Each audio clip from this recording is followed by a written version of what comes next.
Hello யூடி family எல்லாருக்கும் வணக்கம். இன்னைக்கு நம்ம விச்சு சோமில் பார்க்க போகிறது நம்ம தலைமுடியிலேருந்து கால் நகம் வரைக்கும் இருக்க அத்தனை உறுப்புகளுக்கும் ஒரு சிறந்த மெடிசினல் வேல்யூ நிறைஞ்ச ஒரு ட்ரிங்க் தாங்க பார்க்க போகிறோம். ஒரு மோர். இந்த மோரில் வந்து ஸ்பெஷலாக என்ன சேர்த்துருக்கேன் அப்படின்னாக்க பெரிய நெல்லிக்காய் சேர்த்துருக்கேன். இது நம்ம வைட்டல் ஆர்கன்ஸ்ன்னு சொல்லக்கூடிய heart, brain, liver, lungs, kidney இது எல்லாத்துக்குமே பெஸ்ட்டுன்னு கூட சொல்லலாங்க. இது வாரத்தில் ஒரு நாளைக்கு தான் எடுத்துக்கணும், இல்லைன்னா ஒரு 2 நாளைக்கு எடுத்துக்கலாம், அவ்வளோதான். அதுக்கு ரெகுலராலாம் இது எடுத்துக்கக்கூடாது. இந்த மாதிரியான ஒரு மோர் தான் இன்றைக்கி பார்க்க போகிறோம். இதுக்கு நான் ஒரு பெரிய நெல்லிக்காய் எடுத்திருக்கேன். அதை சீடெல்லாம் எடுத்துட்டு அதை தனியாக கட் பண்ணி எடுத்திருக்கேன். இதுக்கு இஞ்சி வந்து பார்த்திங்கன்னா கொஞ்சோண்டு இஞ்சிங்க, ரொம்ப நான் காரம் அலற மாதிரிலாம் அந்த மோர் செய்யலை, நார்மலாக ஒரு இருக்க மாதிரி தான். ஃப்ளேவர் கொஞ்சம் தெரிஞ்சால் போதும். அந்த அளவுக்கு சின்ன துண்டு இஞ்சி, கொஞ்சமாக கொத்தமல்லி தழை, 1/2 டீஸ்பூன் அளவுக்கு சீரகம், இது எல்லாத்தையும் நம்ம அரைச்சி நம்ம மோர் செஞ்சுக்க போகிறோம். அந்த பெருங்காயம் வந்து நம்ம கடைசியாக தான் சேர்த்துக்க போகிறோம். இப்போ நான் எடுத்து வச்சுருந்த நெல்லிக்காய், சீரகம், இஞ்சி, கொத்தமல்லி தழை இது எல்லாத்தையும் மிக்சர் ஜாரில் சேர்த்துட்டு அரைச்சி எடுத்துகிட்டு வந்துக்கிறேன். இதில் பச்சை மிளகாய் சேர்க்குறது, மிளகு சேர்க்குறது, புதினா சேர்க்குறது இது எல்லாமே அவங்கவுங்களோட சுவையை பொறுத்து தாங்க. நான் மைல்டாக, அதாவது மோர்னால் அந்த மோர் நெல்லிக்காய் அதோட ஃப்ளேவர் தான் அதிகமாக இருக்கணும், மற்றது எதுவுமே டாமினேட் பண்ணக்கூடாது அப்படிங்கிறதுக்காக எல்லாத்துலேயும் கொஞ்சம் கொஞ்சம் சேர்த்துக்கிட்டேன். இப்போ இதை கோர்ஸாக அரைச்சி எடுத்து வந்தாச்சு. இன்றைக்கி இது 2 டம்ளர் அளவுக்கு மோர் செஞ்சுக்க போகிறேன். அதுக்காக ஒரு 100 ml அளவுக்கு தயிர் எடுத்திருக்கேன். வெண்ணெய் எடுத்த மோர் இருக்குது அப்படின்னா நம்ம அரைச்சி வச்சுருந்த நெல்லிக்காய் விழுது அதை கூட சேர்த்துட்டு ஒரு 1/2 மணி நேரம் அந்த மாதிரி வச்சுருந்துட்டு நம்ம ஃபில்டர் பண்ணி குடிச்சிக்கலாம், இல்லைன்னா அப்படியே கூட குடிச்சிக்கலாம். நான் இன்றைக்கி தயிர் தான் இருக்குங்க என்கிட்ட, அதனால் தயிர் சேர்த்துட்டு இந்த நெல்லிக்காய் விழுது கூடயே தயிரும் கொஞ்சம் சேர்த்துட்டு அதை ஒரு தடவை நல்லா அரைச்சி எடுத்துகிட்டு வந்துட்டேன். விப் மோடில் வச்சு அரைச்சி எடுத்துகிட்டு வந்துட்டேன். அரைச்சதுக்கப்புறமா இன்னும் ஒரு 150 ml அளவுக்கு தண்ணி சேர்த்துட்டு ஒரு தடவை விப் பண்ணி எடுத்துக்கிறேங்க. இப்போ மோர் ரெடி ஆகிடுச்சு.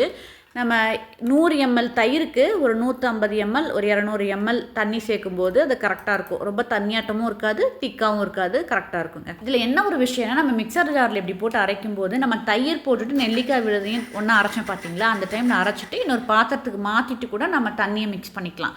ஏன்னா நம்ம மிக்சர் ஜாரில் போட்டு மறுபடியும் தண்ணி ஊற்றி அடிக்கும்போது கண்டிப்பாக தெறிக்கும். அதனால் அதை வந்து நீங்கள் பார்த்து செஞ்சுக்கோங்க, ஏன்னா ஃபுல்லாகவே தெரிச்சிடும்.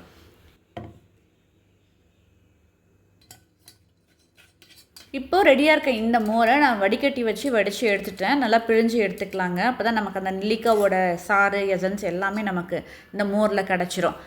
இப்போ தேவையான அளவுக்கு உப்பு, கொஞ்சமாக பெருங்காயத்தூள் போட்டு கடைசியாக நம்ம மிக்ஸ் பண்ணிக்கலாம். இதில் பெருங்காயத்தூள் வந்து அவங்களோட விருப்பத்தை பொறுத்தது, தேவைன்னா சேர்த்துக்கலாம், இல்லைனாக்கா வெறும் உப்பு மட்டும் கலந்து குடிச்சிக்கலாம். உப்புமே அது அவங்களோட, சில பேர் உப்பு இல்லாமல் கூட குடிப்பாங்க, அது அவங்களோட விருப்பத்தை பொறுத்து.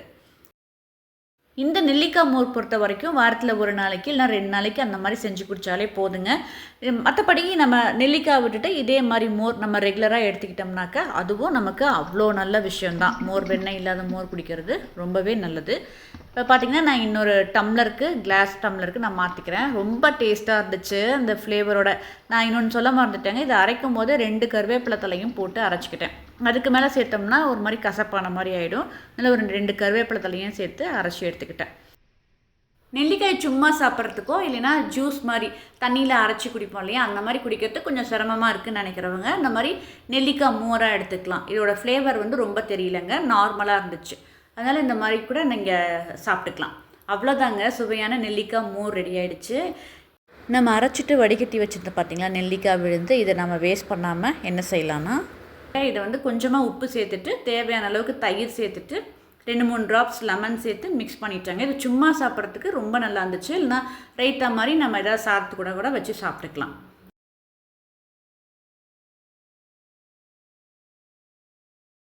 இந்த மாதிரி நெல்லிக்காய் விழுத பச்சடியாக நம்ம ரெடி பண்ணி சாப்பிட்டுக்கலாங்க. இந்த வீடியோ உங்களுக்கு பிடிச்சிருக்குன்னு நினைக்கிறேன். பிடிச்சிருந்தா அப்படியே ஒரு லைக் பண்ணிவிட்டு நம்ம சேனலை சப்ஸ்கிரைப் பண்ணாமல் இருக்கீங்கன்னா சப்ஸ்கிரைப் பண்ணுங்கள். இது என்னோடய ஸ்மால் ஹம்பிள் ரெக்வெஸ்ட் தான். இவ்வளோ நேரம் இந்த வீடியோ பொறுமையாக பார்த்தவங்க எல்லாருக்குமே ரொம்ப நன்றிங்க. பாய்.